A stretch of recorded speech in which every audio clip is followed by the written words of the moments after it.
or asking for good.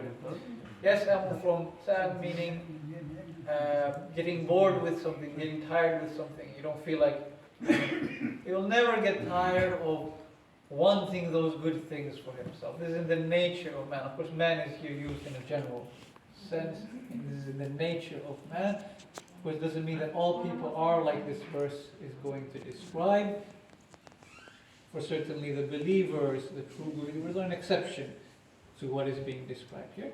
But it means that it is in the nature of man. إن الإنسان وإنه لحب الخير لشديد وإنه على ذلك لشهيد. And we have in Adiyat that human being loves good, a very severe and strong sort of love, and he is the witness on that. He knows it as well himself. Every person has this in their nature. Some overcome it, of course, others do not. But this is the nature of every man. There is no person that says, I like difficulty, I like hardship, I like... No, everybody wants to have the ease and the comfort and the good things. And they never get tired of seeking after that. And if evil should befall him, then he is prone to despair and agony. Of course, Ya'us and Qanut both mean despair. There is some discussion amongst the Mufassirin as to what's the difference between the two. Some different theories have been given. None of them are very good. They mean about the same thing. Both are meaning to despair, to give up hope of something. And it's an emphatic statement there. Meaning that this person who loves that comfort, if he's taken out of that comfort, he immediately starts to feel a sensation of despair. And oh no, I lost that which I had, and now what's the point of continuing? And I can't do it anymore. How am I going to come out of this difficulty? And so on and so forth. Obviously, as we said, the believer will be an exception to this, for he never gives up hope in the mercy of God. However many people are like that. They give up at that moment. They give in to despair, and then Allah continues, and then if we let him taste some of our mercy, so if God takes him out of that difficulty, brings him into ease, whether that was poverty, that mercy is to give him wealth, whether it was, some sickness and he gives him health, and so on and so forth. Whatever it was, that difficulty that was in, Allah gives from his mercy, brings him out from that. After the difficulties that have touched him, he will say most certainly that this is for me. هَذَا لِي, that meaning I have achieved this. I overcame that difficulty. Look, I was poor, and then I worked hard, and I was clever, and I did this, and now look at me where I am. I am a self-made man, as they say. I have achieved where I am now. I didn't inherit it from my parents. I worked for it. Or if he was sick, I overcame that difficulty. This is what you hear that people saying, isn't it? I fought and I won cancer, like it was in their hands. I achieved this. And they forget who is the one who has brought them out. Maybe even in that moment of despair, they might have turned to God and said, oh God, if you exist, help me. They're not sure if God exists or not. Maybe if you do, if there is some higher power out there, hear me and help me. Then when they come out of that situation, they've already forgotten that prayer that they might have made. I overcame it. I overcame this difficulty. And this is the pride of man, isn't it? Again, as we said, it's in the nature of man. Of course, the believers must be humble and overcome. But this is the nature, you see these people. And that desperation where they think there's no way out, and I can't do anything, and they really can't do anything. But then when they come out of it, they think, I came out. I overcame. And they fool themselves like this. And this is because of the pride, the hubris that man has. And وَمَا أَظُنُّ السَّاعَةَ قَائِمَةً.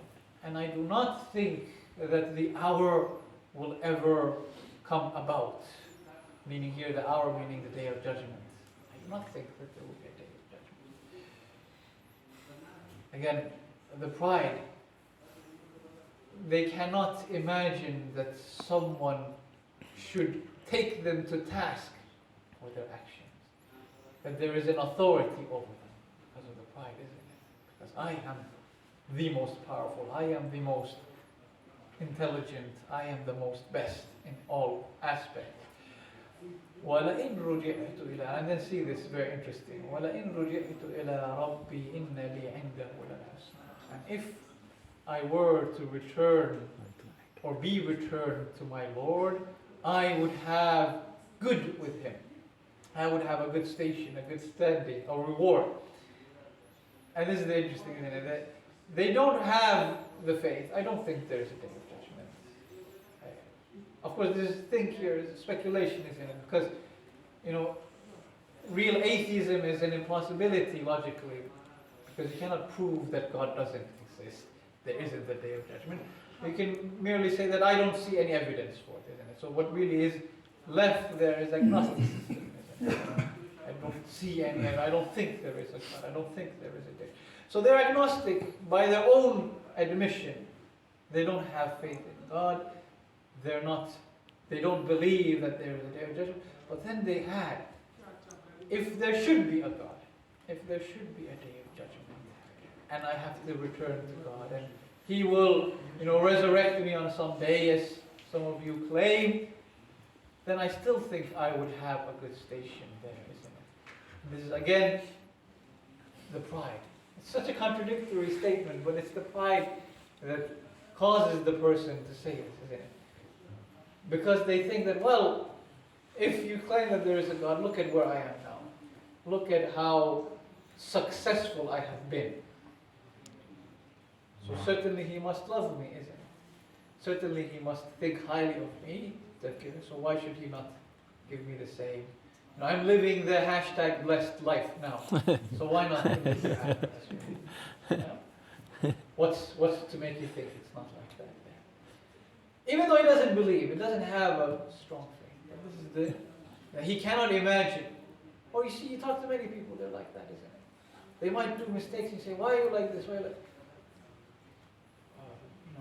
so what? What does God care what I do? So what to Him? Why should He be interested in what I'm doing? Why should He punish me? I don't see any reason. I don't see anything wrong with what I'm doing. Of course, God then continues and He says that, no, this is a foolish type of thinking. He is interested. And His justice will prevail. We will most certainly inform those who have disbelieved to what they had done, as to what they had done. وَلَنُذِيقَنَّهُمْ مِنْ عَذَابٍ غَلِيظٍ, and we will make them taste of this severe punishment.